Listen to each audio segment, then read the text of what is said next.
Welcome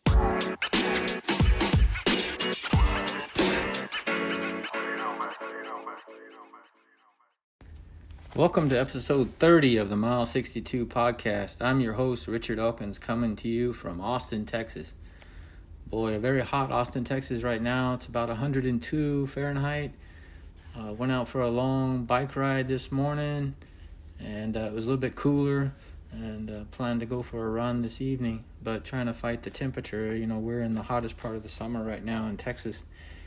Today, I got an exciting episode. We're going to do another shoe review. And today I'm going to talk about the Hoka Clifton 7 and compare it to the version 6, which was the previous version.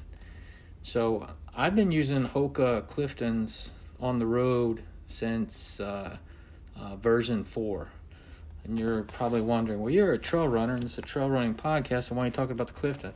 Well, a lot of us run on the roads during the week, and we run on the trails on the weekends, and of course, we race on the trails.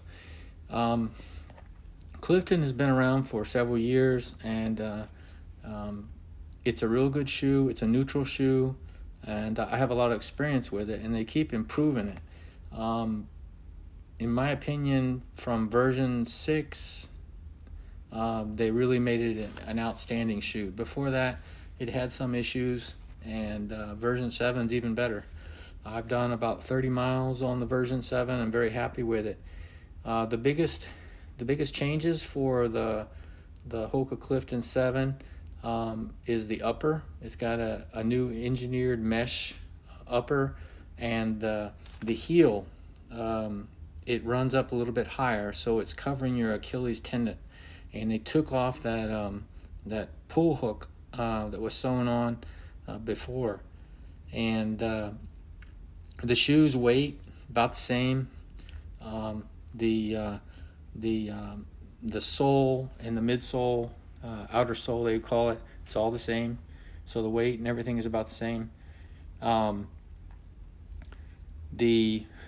What makes the Hoka famous is what they call a meta rocker, and it's a term that you hear a lot. If you want to really understand what a Hoka meta rocker is, I'll tell you. The definition by Hoka is a combination of a low heel toe drop and a rounded sole shape that complements your natural stride and helps you propel forward. So basically the sole is rounded. So that's what they mean by meta rocker. They haven't changed that, so that's been the same. This shoe is now it's being sold in a medium and a wide width. I highly recommend you don't get a wide width unless you really need that, and you know you need that. Reason I tell you that is because I have bought a Hoka shoe. I bought a leather version of the Stetson before from the factory, and a black version that I used for work because I wanted a black leather Hoka shoe, and I got it in a wide, and it was a mistake. The front sole is a little bit wider, which is comfortable, but also the heel gets a lot wider. So I had some slippage issues with it. So I highly recommend don't get a wide unless you're really sure you need that. Because the Hoka, a lot of Hokas, on the trails I wear Altras because I need that big 4 foot. I need the room in the shoe. And in Hokas, many of the Hokas I cannot wear because they're too narrow. Like the Speed Goat I can't wear. But some of their shoes in the road, like the Clifton, I think is a very reasonable width. It's not too narrow, not too wide, and I'm able to run in that. So if you get a wide in the Clifton, it's going to be really a lot of room. Like I said, I use it on the roads. I also use my Altra Olympuses on the roads. And what I do is, and I think it's helped me, at least I've sold myself on this, is it reduces plantar fasciitis. I used to have a problem with this a couple years ago, and I started a rotation of my shoes, whereas I wear a big drop shoe like Hoka Clifton and a zero drop shoe like the Altras, and I rotate them. And I wear some of the other shoes made by Hoka and Altra as well. So every day I'm not running in the same shoe. And ever since I've started that, I don't have problems with plantar fasciitis and other injuries that you usually would get in the foot and knees. a while back, I did have that issue. So highly recommend to do a rotation in your shoes. I've talked about that on other podcasts. The Hoka Clifton, like I said, the upper has been redone, and the tongue has been redone so that it won't slip very much. A lot of the brands are having problems with that, so they re-engineered the tongue. To me, it doesn't seem much different. I didn't have much problem with the Hoka Clifton 6 tongue. And then, like I said, the heel is a little bit different. The mesh is nice, and it looks like they have about 7 different colors on this new version 7. Pricing is about the same. It's about $130, and I highly recommend try it out. Like I said, I've been using them since the 4, and the Hoka Clifton 7 is doing well so far. A little bit of history about Hoka Oni Oni that you may not know. Where does the name come from, Hoka Oni Oni? Actually, it comes from the Maori language. And who speaks Maori language? Actually, it's in New Zealand. And I guess the minority in New Zealand speaks this language. And in the Maori language, Hoka Oni Oni means fly over the earth. I thought that was very interesting. Hoka Oni Oni was started by some former Salomon employees. It was Nicholas Mermond and Jean-Luc Diard. They quit Salomon in 2009 and started the company, and grew the company. I think they had struggled just like Altra did in the early days, and eventually they were bought by Decker Brands in 2013, and they've been growing ever since then. One of their famous trail running models everyone knows is the Speed Goat, which is named after Karl Meltzer. And interesting, that might be one of their more famous shoes in the trail running community, but it's actually a small percentage of their sales. The number one selling shoe by Hoka is the Clifton, and that includes all of their models, road and trail. And that's where they're making most of their money. I've heard that the road shoe sales is somewhere in the 80% range. So you can see the influence the road, because there's just so many more road runners out there. And a little bit of history about the Clifton. I'm not sure where they got the name Clifton. I tried to find that and I couldn't find out. But it was introduced in 2014, and it got very popular because of two things. It combined cushioning and speed to the road. Before that, you had to choose either between cushioning or speed. So it was one of the first shoes out there that combined the two of them and did it successfully. And that's why they've been growing real fast. So let's pivot on to some other things. Cactus Rose 150-mile race. I've signed up, and it'll be my longest race I've ever done. I've finished a 100-miler before, but I've never done 150. The Cactus Rose, which is out in Bandera, Texas, it's about 2 hours north of San Antonio. They added a 150-mile version and have given extra time because under the COVID-19, you must make an appointment. So it actually, the cutoff times are a little bit longer than normal. So I think it's a really good opportunity for me to try the 150-mile distance. So I'm pretty excited about that. I've been training hard, and now I have something on the horizon. It's in October, towards the end of October 23rd through 25th. And that course is the same course as the Bandera 100K. I've done that 3 times, so I know the area well. I know it's a real hard course, technical, some difficult elevation when you put it in perspective for Texas, and I know what I'm going up against. So I'm excited. I know how to prepare, and it'll be a little bit cooler because it's in October, but not it'll be a little bit cool, but it won't be too hot. It won't be too cold. So I'm pretty excited about that. My other races have been canceled, but I still have Brazos Bend 100-miler in December. That'll be about 5-6 weeks after Cactus Rose. I think I'll be ready by then. I should be recovered and ready to go. I think the Cactus Rose 150 will help me in that Brazos Bend 100. And so I'm really looking forward to that. So I got these 2 big races for the rest of the year, and they say that, the way they set it up, they should not be canceled, especially Cactus Rose, because it's in a very rural area. and using their style too, as they call it, with appointments. It's only a few runners starting at a time, several hours during the day, so it should not be canceled.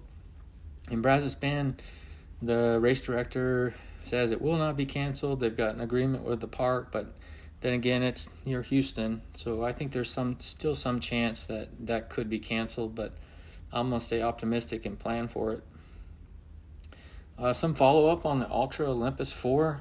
That's my go-to shoes for the trail. I did a technical review on the Altra Olympus 4 a few podcasts back. After putting on about 75 to 100 miles, I think the tongue is okay, because that was a big change for Altra Olympus 4, but I actually think I like the 3.5 version better. It's a little bit thicker, and the new tongue in the Altra Olympus 4 is a little bit thinner. It's got some kind of selective padding areas, and I don't think they really fixed the slippage problem that well. But however, it still works well. Just some feedback to Altra on that. And been really happy with the shoes. Almost no wear on the shoes, and I've been running them on the trails and the road. And so happy with it. I'm going to buy another pair for my upcoming race, Cactus Rose. So I'll have two of the version 4s. I've got a couple of version 3.5s, but they got too many miles on them to race. Other thing I want to talk about, Patreon. I don't use Patreon. And what is Patreon? Patreon is a way you can donate money to people doing podcasts and other types of media to support their business. I do not plan to use Patreon, and because I do this for fun, and it will always be that way. And I'll bring it up because I was on Patreon for a couple years and supporting podcasts. And I thought it was the right thing to do. And I was probably spending $10 a month supporting some podcasts. And then the second I started my own podcast, many of these big podcasters stopped following me and really interacting with me. So it really kind of gave me a bad taste in my mouth about some of the bigger podcasts out there. One of them even told me in the private Patreon Facebook group that don't mention my podcast in his group. This was a major podcast that supposedly was just to inspire runners and, have fun. But I bring this up is because, I think it's unfortunate how some of the large podcasters kind of push around the small podcasters out there. I just have fun. And anyways, it kind of rubbed me wrong. So I stopped supporting all the big podcasters on Patreon. So I don't support anybody on Patreon anymore. But I just wanted to let you know that, that's what may seem to be a way that some podcasts operate is not really the case. I found that out myself. But anyways, I have fun with my podcast, and I've got friends that do their podcast too. And as you know, if you've listened to my podcast, I mention their podcasts on my podcast because I enjoy listening to them, and we all learn from each other. But I think it's unfortunate that some of the large podcasts, the way they treat the up-and-coming podcasts, I think it's not right. But another thing I want to talk about is CBD. Oh, my gosh.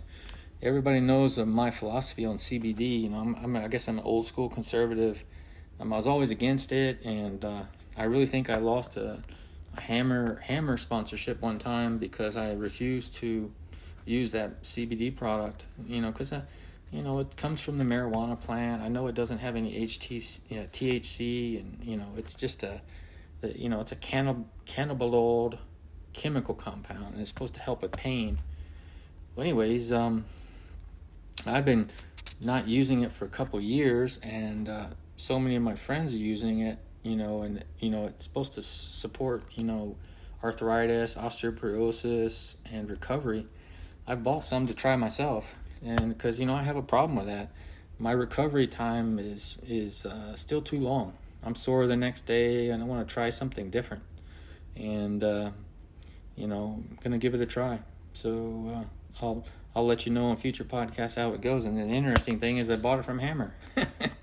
So I think they're a really reputable brand, and I know that they will be using the best quality of everything. But I'm going to try it out, see if it helps me with my overnight recovery, because I've tried everything. I've lowered my carbs, and I don't eat much wheat products anymore, and that's helped some.